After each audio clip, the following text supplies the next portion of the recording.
시편 80편 8절에서 19절 말씀입니다. 시편 80편 8절에서 19절 말씀을 한 절씩 교독하시겠습니다. 주께서 한 포도나무를 애굽에서 가져다가 민족들을 쫓아내시고 그것을 심으셨나이다.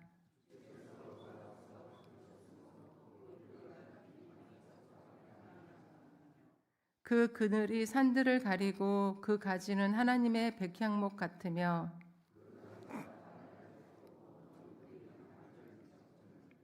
주께서 어찌하여 그 담을 허시사 길을 지나가는 모든 이들이 그것을 따게 하셨나이까.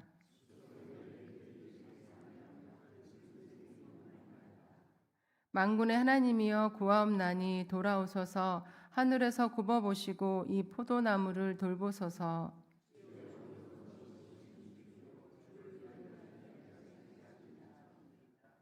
그것이 불타고 배임을 당하며 주의 면책으로 말미암아 멸망하오니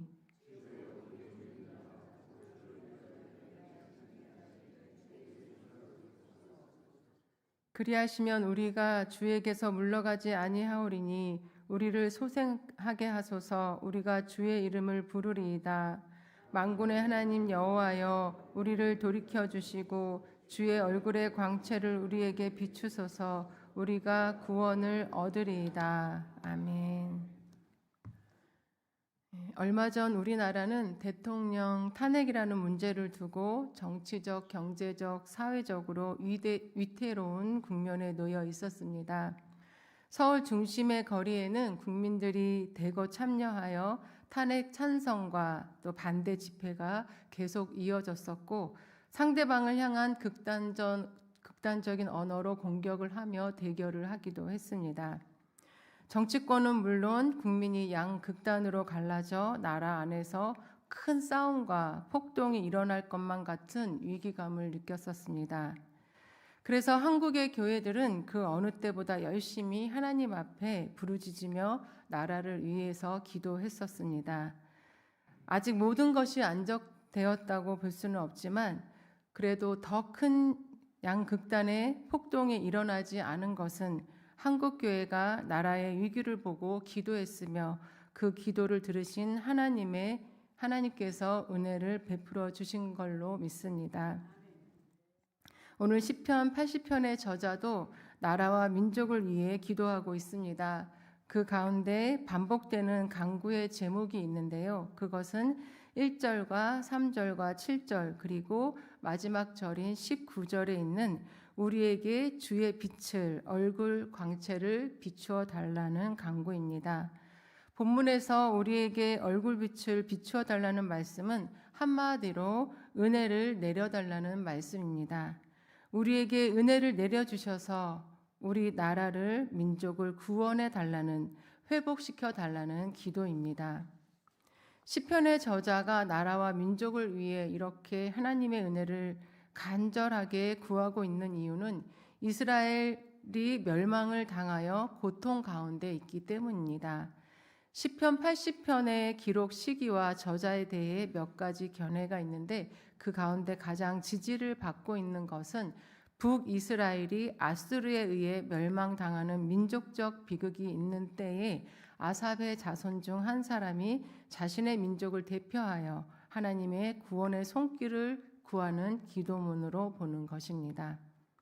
자신의 나라가 강대국 아수르에 의해 멸망당하고 왕과 백성이 포로로 끌려가는 상황, 온 백성이 고통의 눈물을 흘리는 상황을 보며 시편 저자는 이스라엘 민족을 위해 탄식하며 하나님 앞에 기도하고 있습니다. 나라와 민족 또 내가 속한 공동체가 무너지면 나도 무너지는 일이기 때문에 우리는 늘 나라와 민족 그리고 내가 속한 공동체를 위해 기도해야 합니다. 특히 위기에 처했을 때나 문제가 발생했을 때 더욱 간절하게 기도해야 합니다. 그렇다면 우리가 속한 공동체와 또 위기나 문제가 있는 공동체를 볼 때에 우리는 어떻게 기도를 해야 할까요? 오늘 시편 80편 저자의 기도를 살펴보면서 우리도 나라와 민족 그리고 내가 속한 공동체를 위해 시편 저자와 같이 더욱 간절하게 기도할 수 있게 되시기를 바랍니다. 시편 80편 저자는 나라와 민족을 위해 기도할 때 첫 번째로 하나님께서 모든 역사를 주관하고 계심을 믿는 믿음의 기도를 드렸습니다. 8절에서 11절 말씀을 살펴보시면 하나님께서 이스라엘의 역사를 이끌어 가신 일들에 대해 말씀하고 있습니다. 한 포도나무로 비유된 이스라엘 백성이 애굽에서 400년간 종살이를 하고 있을 때 모세를 통해 그 애굽 땅에서 건져내시고 또 가나안 땅에 있는 족속들을 쫓아내시어 그곳에서 정착하게 살게 하셨고 번성하게 하셨습니다. 그렇게 이스라엘 백성의 역사를 이끌어 가신 하나님의 행하심에 대해 저자는 말씀하고 있습니다. 그런데 19절에서 13절의 말씀에서는 하나님께서 이스라엘 백성을 보호하고 있던 담을 허시듯 더 이상 보호하지 않으셔서 많은 나라들로부터 공격을 받고 또 숲속의 멧돼지들이 상하게 하듯이 들짐승들이 먹듯이 멸망당하여 포로로 끌려가게 되었다고 말씀하고 있습니다. 하나님이 이스라엘을 외면하고 계시기 때문에 이스라엘이 현재와 같은 상황에 놓이게 되었다는 것입니다. 8절에서 13절까지의 말씀을 얼핏 보면 모든 것을 하나님께서 주관하시기 때문에 애굽에서 나오게 된 것도 또 여러 나라의 공격을 받아 끝없는 전쟁 가운데 살다가 결국 아수르에게 멸망당하게 하신 것도 하나님이시기 때문에 하나님을 원망하고 또 하나님께 책임이 있다고 말하는 것처럼 보입니다. 그러나 시편 저자는 모든 역사의 중심은 하나님이시라는 것을 고백하고 있는 것입니다. 하나님께서 이스라엘 백성을 구원하시기도 하시고 또 때로는 강한 나라들을 일으켜 울타리를 허시고 그들의 공격을 당하기도 하십니다. 그래서 지금 자신의 나라가 아수르에게 멸망당하게 된 것도 하나님의 분명한 뜻이 있음을 믿으며 나라와 민족의 역사를 이끌어 가시는 하나님께 간절하게 기도하고 있는 것입니다. 이스라엘뿐만 아니라 하나님은 세계 역사의 중심이시며 주관자이십니다. 그 믿음으로 나라와 공동체의 작은 일부터 큰 문제까지 하나님 앞에 기도하며 간구해야 하는 것입니다. 두 번째로 시편 80편 저자가 나라와 민족을 위해 기도할 때에 하나님은 회복할 수 있는 분이시며 회복시키실 것을 확신하며 기도했습니다. 14절에서 17절까지의 말씀은 하나님이 심으신 하나님의 포도나무가 불타고 배임을 당하고 멸망당하였으니 하나님께서 돌아보시고 굽어보셔서 다시 회복시켜 달라고 기도하고 있습니다. 북이스라엘이나 남유다가 멸망에 이르게 된 것은 무엇 때문일까요? 그것은 바로 그들의 불순종의 죄 때문입니다. 하나님의 백성이 하나님을 떠나 불순종하며 우상을 섬기고 죄의 길을 간 것입니다. 비록 그들을 영원히 지키시고 보호하시겠다고 약속하셨지만 그들이 끝없이 하나님 앞에 불순종의 죄를 범했기 때문에 공의의 하나님은 그들의 담을 허신 것입니다. 그렇게 포도나무와 같은 이스라엘이 불에 타고 배임을 당하고 극단적인 상황에 처하게 된 것은 수차례 하나님의 선지자들을 통해 회개하고 돌이킬 것을 권고하였으나 끝내 돌아오지 않은 이스라엘 백성의 죄 때문이었습니다. 이스라엘의 백성이 죄 때문에 멸망을 당했다면 하나님께 회복해 달라고 기도할 것이 아니라 백성들이 죄를 깨닫고 회개하게 해 달라고 기도해야 할 것입니다. 그러나 시편 저자는 하나님께서 진노를 돌이키시고 또 은혜를 주시사 다시 회복하게 해 달라고 기도하고 있습니다. 때로는 나라와 민족 그리고 공동체를 생각할 때 포기하고 싶을 때가 있을 것입니다. 요나가 니느웨 백성들을 보면서 회개할 것이라고는 생각하지 못한 것처럼 나라 안에 있는 죄악들, 공동체 안에 있는 죄악들을 보면서 회개의 역사가 일어나게 될 것, 그리고 변화될 것을 기대하지 못할 때가 있습니다. 그러나 오늘 시편 기자는 그렇게 하나님의 경고의 메시지에도 깨닫지 못했던 공동체를 위해 눈물로 하나님께 기도하고 있습니다. 회개할 것 같지도 않은 자신의 공동체를 위해 회복해 달라고 기도하고 있습니다. 그렇게 기도할 수 있는 이유는 하나님은 긍휼이 많으신 자비하신 하나님이시기 때문입니다. 그리고 하나님은 이스라엘을 버리시는 것이 아니라 영적 멸망의 길을 가고 있는 이스라엘을 회복시키시기 위해 치신 것이기 때문입니다. 또한 약탈자들과 야생동물들에 의해 짓밟힐 짓밟힌 포도원은 도저히 복구 자체가 불가능한 폐허가 되어 버렸지만 만군의 하나님은 그 모든 것을 회복하실 수 있는 능력이 있는 분이시기 때문입니다. 시편 80편의 저자는 그런 하나님을 믿고 신뢰하며 이스라엘의 회복을 위해 간절하게 기도하고 있습니다. 우리도 우리 나라가, 우리의 공동체가 아무리 죄가 만연해 있다고 여겨지더라도 포기하지 않고 기도해야 합니다. 하나님은 모든 것을 회복시킬 수 있는 만군의 하나님이시며 긍휼이 많으시고 자비하신 분이시며 반드시 우리의 기도를 듣고 회복시켜 주실 것이기 때문입니다. 세 번째로 시편 80편의 저자는 나라와 공동체를 위해 기도할 때 은혜를 기억하며 과거의 죄악을 버리게 해달라고 기도했습니다. 18절 말씀을 보시면 그리하시면 우리가 주에게서 물러가지 않겠다고 말씀합니다.